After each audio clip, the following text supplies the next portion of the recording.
Good morning students, welcome to BMT YouTube channel. MBA marketing specialisation students, हम लोग जो आज का लेक्चर डिस्कस करने जा रहे हैं marketing specialisation MK02 consumer behaviour and marketing communications का जो सब्जेक्ट है, इसका एक टॉपिक हम लोग डिस्कस करेंगे and the topic is basically related to cognitive learning theories to consumer behaviour. कि भाई किस तरह से जो लर्निंग थ्योरीज देखी अब तक हमने डिस्कस करी है कंज्यूमर बिहेवियर को स्टडी करने के लिए, कि बेसिकली अगर हम जनरली भी बात करें कि बिहेवियर एस्पेक्ट्स क्या क्या होते हैं, how basically they are affected, तो किस तरह से बिहेवियर जो है, जैसे learning is very much associated with the behavioural aspect, तो उसमें कॉग्निटिव लर्निंग की थ्योरी कंज्यूमर बिहेवियर तक कैसे जुड़ी है, आज के इस टॉपिक में हम उसको डिस्कस करेंगे। इसके साथ मैं बता दूं कि आपने अब तक जो कंटेंट समझने की कोशिश की है उसमें हम कंज्यूमर बिहेवियर के डिफरेंट एस्पेक्ट्स को पढ़ रहे हैं इस सब्जेक्ट में, कि किस तरह से कौन कौन से फैक्टर्स जो है जो कंज्यूमर बिहेवियर को इम्पैक्ट करते हैं। तो इस टॉपिक को, इस थ्योरी को समझने से पहले मैं आपको इंस्ट्रक्ट कर देती हूँ कि कंटेंट को समझने के लिए आपको वीडियो को लास्ट तक देखना है। कहीं भी कोई प्रॉब्लम है तो आप कमेंट सेक्शन में मेंशन कर सकते हैं। इसके अलावा स्टूडेंट्स, ऑडिबिलिटी इशू ना हो तो आप ईयरफोन्स के साथ वीडियो को सुने। कंटेंट के साथ इसके नोट्स अटैच्ड रहते हैं, जिससे कि क्या होगा कि आप कोई भी कंटेंट को जब सुनेंगे और उसको फिर पढ़कर फॉलो करेंगे तो आपके लिए चीजें और इजी हो जाएंगी। ये जो थ्योरीज है बेसिकली बिहेवियर से संबंधित है, और मैं आपको बता दूं कंज्यूमर बिहेवियर का मतलब है आप अपने से संबंधित उनको समझने की कोशिश करें कि we are also consumers. Market में हम भी जाते हैं, चीजों को हम भी खरीदते हैं, उसको बेसिकली हम एनालाइज करते हैं। एकदम से तो कोई चीज नहीं ली जाती है, हमारा बिहेवियर किसी न किसी फैक्टर से इम्पैक्ट होता है। अब चाहे वो एनवायरमेंट हो, सोसाइटी हो, फैमिली बैकग्राउंड हो, तो ये सब चीजें हमें समझना जरूरी है। तो आज के इस लेक्चर में हम कॉग्निटिव थ्योरी, जो कॉग्निटिव लर्निंग थ्योरी है वो क्या कहती है और how it is linked with consumer behaviour, बहुत शॉर्ट और सिंपल कॉन्सेप्ट है। मैंने इसको कट शॉर्ट किया हुआ इस लेक्चर के लिए कि स्पेसिफिकली इस टॉपिक को आप समझ पाए, जिससे कि आगे के जो कंटेंट है वो आपके लिए इजी हो जाएंगे। तो चलिए टॉपिक को स्टार्ट करते हैं। MK02 consumer behaviour and marketing communication, and the topic for today's lecture is cognitive learning theories to consumer behavior. Basically, cognitive learning theory, this theory holds that learning involves complex mental processing of information. इस theory में सबसे पहले ये बताया गया है कि learning involves complex mental processing of information. जब भी हम लर्निंग की बात करते हैं तो learning always involve complex, a very difficult, a very complicated processing of information. ऐसे लर्निंग नहीं होती है। Learning is basically are based on our past experience, किस तरह की इंफॉर्मेशन हमको मिल रही है। तो ये बहुत कॉम्प्लेक्स, एक कॉम्प्लिकेटेड प्रोसेस होता है इंफॉर्मेशन का, एक mental complex processing of information that basically involve in learning. जब भी लर्निंग की बात करते हैं तो मेंटल पॉइंट ऑफ व्यू से जो भी प्रोसेसिंग होता है इंफॉर्मेशन का, वो भी बहुत कॉम्प्लेक्स होता है। This theory gives a great weightage to information, motivation and mental process on which response depend. Basically अगर मैं इस थ्योरी का सारांश आपको बताऊं तो इस थ्योरी के अंदर कौन सी चीजों पर फोकस किया गया है, बेसिकली इंफॉर्मेशन, जानकारी जो भी कंज्यूमर मार्केट में अपने सोर्सेज से इकट्ठा करता है, motivation and mental process on which responses depend. किसी भी इंडिविजुअल का जो रिस्पॉन्स है इस थ्योरी के हिसाब से इन तीन फैक्टर्स पर डिपेंडेंट होता है। वो तीन फैक्टर्स क्या है? सबसे पहले तो इंफॉर्मेशन, जो जानकारी आपको मिल रही है। दूसरी चीज होती है मोटिवेशन, भाई आप कितने प्रोत्साहित हैं या कौन से फैक्टर से आपको मोटिवेशन मिल रहा है। एंड मेंटल प्रोसेस, इंफॉर्मेशन मिलने के बाद मेंटली प्रोसेस करके जो आपकी लर्निंग जनरेट होगी वो बेसिकली आपके रिस्पॉन्स जो है वो उस पर डिपेंड होता है।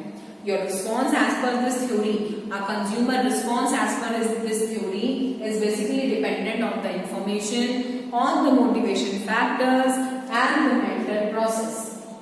According to this theory, repetition gets back seat. इस थ्योरी के हिसाब से जो repetition है, it gets back seat.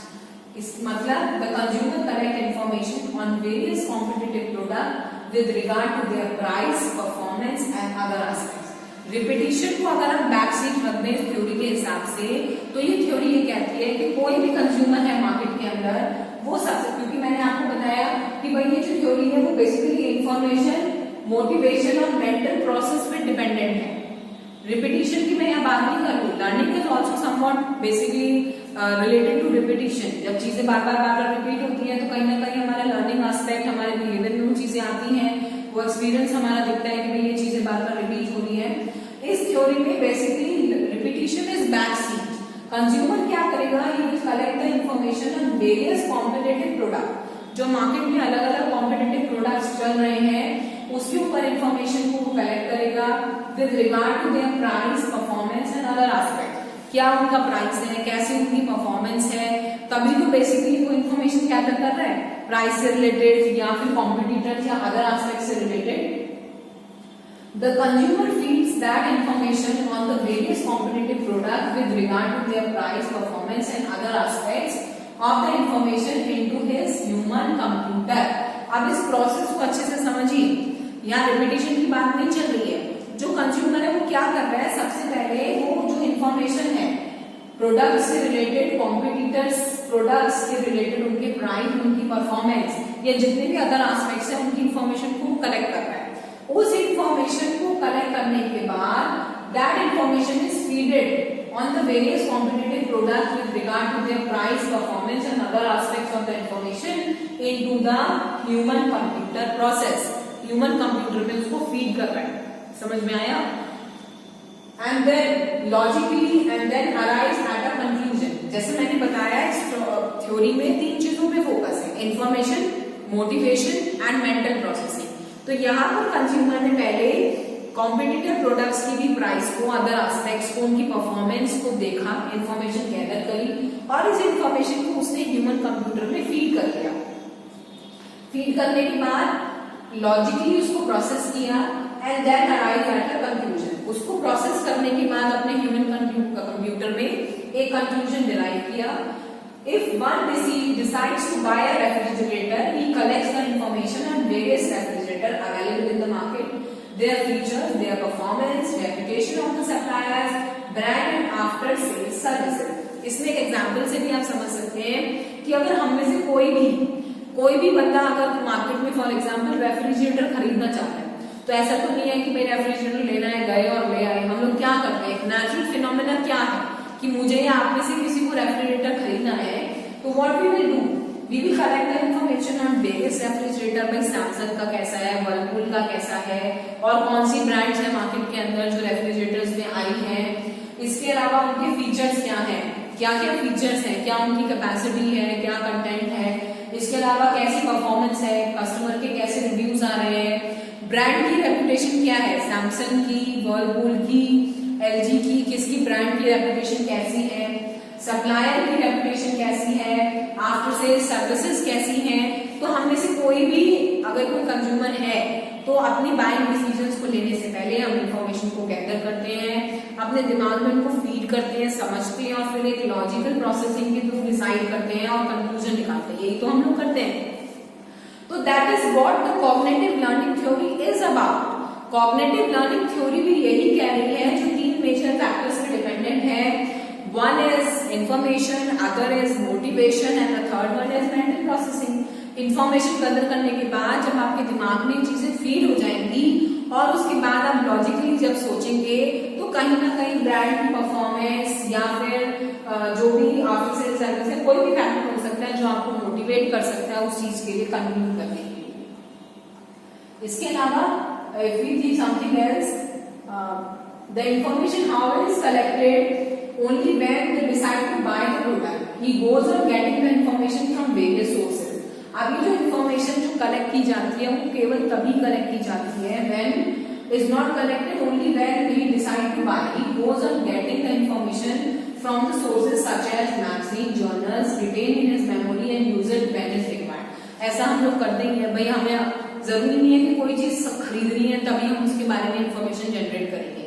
हम लोग इंफॉर्मेशन को रिट्राइव कर लेते हैं अपने दिमाग में, जैसे एक सिस्टम में कंप्यूटर अपनी इंफॉर्मेशन को सेव कर लेता है, डेटा को सेव कर लेता है, ऐसे ही हम लोग भी इंफॉर्मेशन को, हमें भी पता है भाई इसके क्या फीचर्स है, इसका क्या स्टेटस चल रहा है, चाहे वो मैगजीन्स के थ्रू हो, जर्नल्स के थ्रू हो, उसको रिटेन कर लिया जाता है।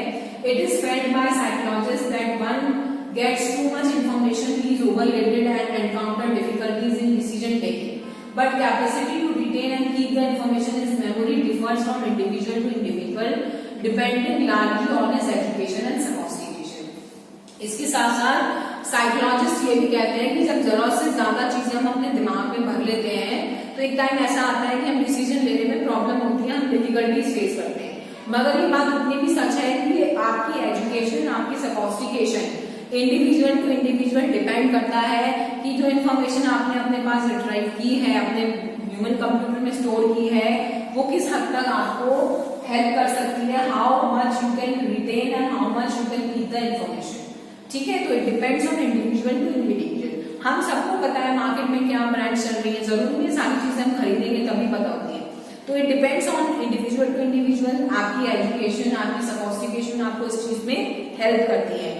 That is what cognitive learning theory is about.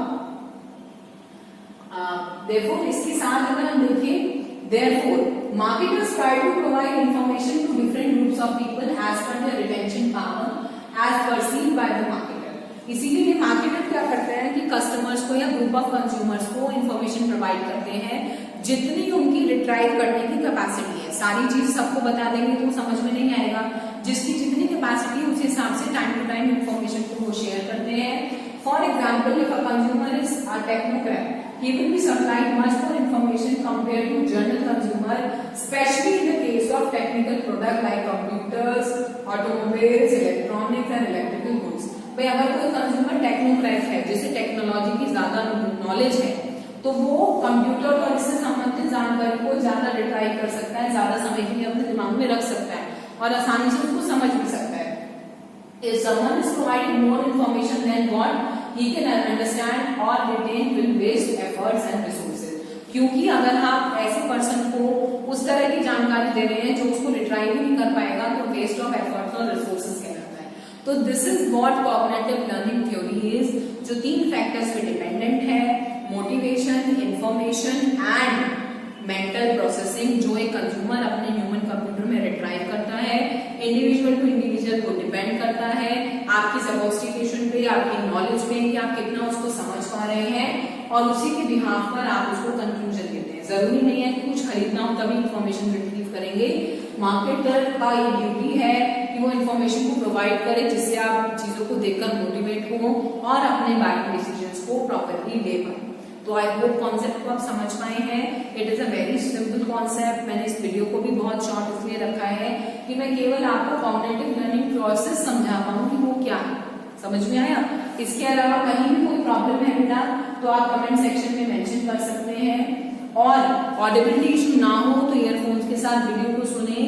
I hope concept आपको आसानी से समझ में आ जाएगा। Thank you so much.